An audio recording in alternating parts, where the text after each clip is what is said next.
ஐயா நம்ம வைதிக பிரச்சனையை பார்ப்போம், கொஞ்சம் கேளுங்க. ஐயனார் ஒரு பிலாசபர் தெரியுமா உங்களுக்கு?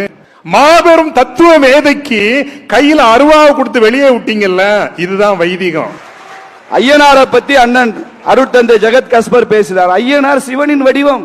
முதல்ல ஐயனார் கையில அருவாளை கொடுத்துனார். ஐயனார் கையில சாட்டதாங்கய்யா இருக்கு, அருவாள் இல்லைங்கய்யா, முதல்ல தெரிஞ்சுக்கங்க. ஐயனார் சிவனின் வடிவமாக கும்பிடுகிறோம். பொன்னையனார் என்று பெயர்.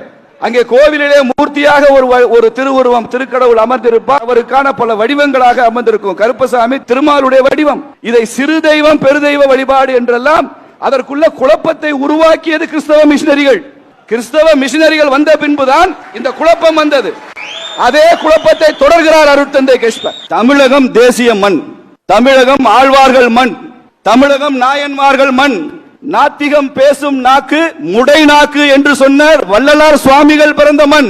தேசியத்தையும் தெய்வீகத்தையும் இரண்டு கண்களாக போற்றுகின்ற ஐயா பசும்பொன் தேவர் பிறந்த மண். 25 ஆண்டுகளாக இந்த திருச்சி நகரத்தில் ஈவேரா அவர்கள் ஐயா அவர்கள் இருந்தார் என்பதை சொல்கிறார்கள். 1000 வருஷம் ரங்கநாதன் பள்ளி கொண்ட நகரம் ஐயாது. தமிழன் தான் கோவிலை பார்த்து பார்த்து ஆயிரக்கணக்கான ஆண்டுகளாக கோவில் கட்டிய சமுதாயம் தமிழ் சமுதாயம்.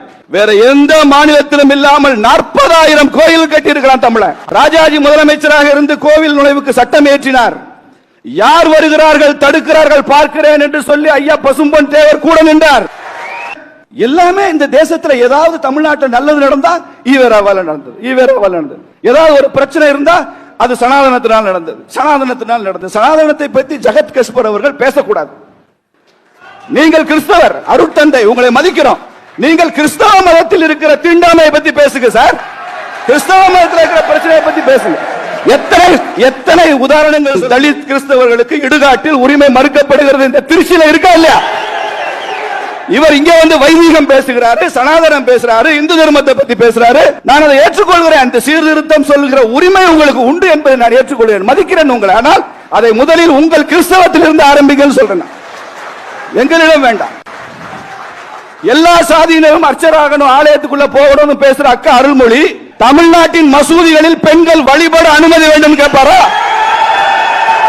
அப்ப ஈவேராக்கு முன்னால தமிழ்நாடு இல்லையா? ஈவேராக்கு அப்புறம் தானே ஈவேரா மண் வந்திருக்கணும். தொல்காப்பிய காலத்தில் யாரோட மண்? ஆன்மீக மண். எல்லா மதங்களையும் ஏற்று போற்றுகிற ஒரு தன்மை உள்ள ஒரே மதம் இந்து தர்மம். பெரியார் மண் அல்ல, ஆன்மீக பெரியார்களுடைய மண். அவ்வளவு.